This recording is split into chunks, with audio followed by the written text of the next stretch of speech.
firefighting was his life. It truly was.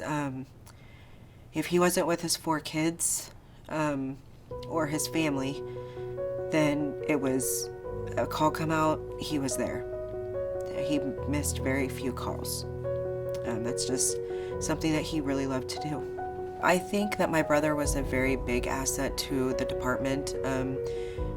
We're volunteer, and so a lot of our firefighters have full-time jobs, where my brother was able to be one of those that his job was very supportive in letting him leave to go and fight a fire or work a wreck or something. And so, like I said, he missed very few calls.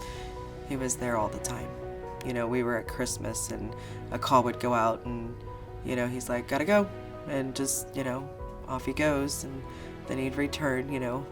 So, yeah, it was his favorite thing to do. He was quite the adventurer. He took a lot after my dad.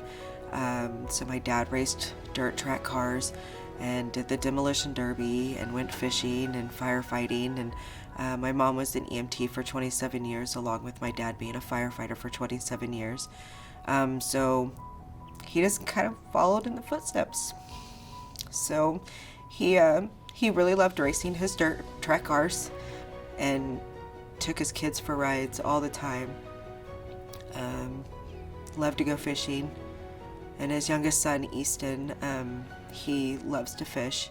He was just down last weekend and went fishing with us. So definitely he's a very outgoing guy. Loves to sing, loved country music. Tried out for The Voice. Didn't make it, but he tried out. He just was all around just a very big adventurer and had a big heart. Him and my dad had went fishing, and he got a 52-pound, and it took everything he had with both hands and was like lifting it up for a picture. And yeah, it was a catfish. My brother was a very protective brother. My husband and him, when my husband first got around, and we were seeing each other, my brother was 10. And so him and my husband bonded. He was very protective.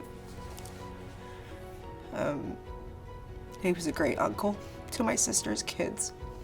We would drive them on back roads and let them drive. You know, we live in a small area, and so there's not stoplights, and so lots of gravel roads. And so he would always take my sister's kids and his kids and let them drive, you know, down the gravel road. So yeah, he was by far the favorite. I think the reason my brother wanted to be a firefighter was he loved to help people. And that it didn't matter if it was just to help them walk across the street. That's just the type of person my brother was. So our department, along with the honor guard, they were great. Never left our side, never left him, and we still get support every single day. We live in a very, very small town, so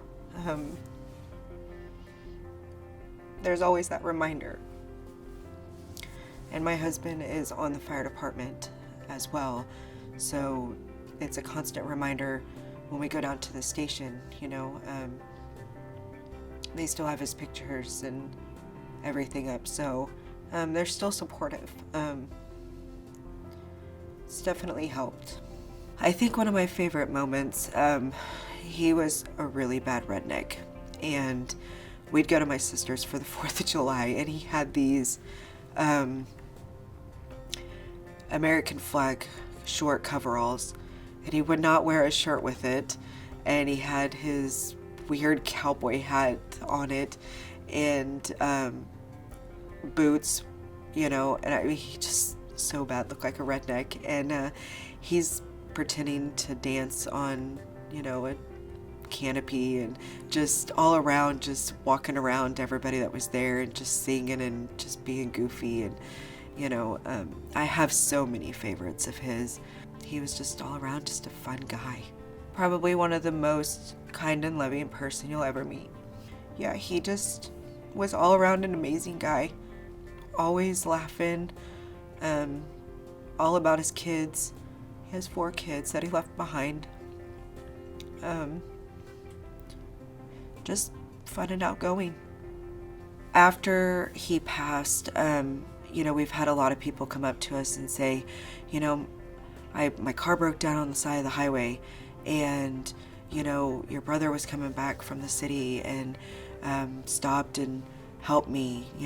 It was just a loose battery connection, or he helped me change my tire, or he'd call his friend that had a wrecker, or he'd pull out the chains and just tow me back into town. And constantly going to the grocery store for an elderly couple and getting stuff that they needed. If it was cold, he would call and check on people when it was cold and stuff, to make sure that their heater was working, if they didn't need anything.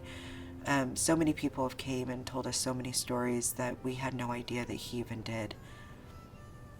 If I could describe Josh in one word, it would be hero. Even before this happened, he was always my baby brother, but he was always my hero. Here's to you, with that smile on your face. Here's to you.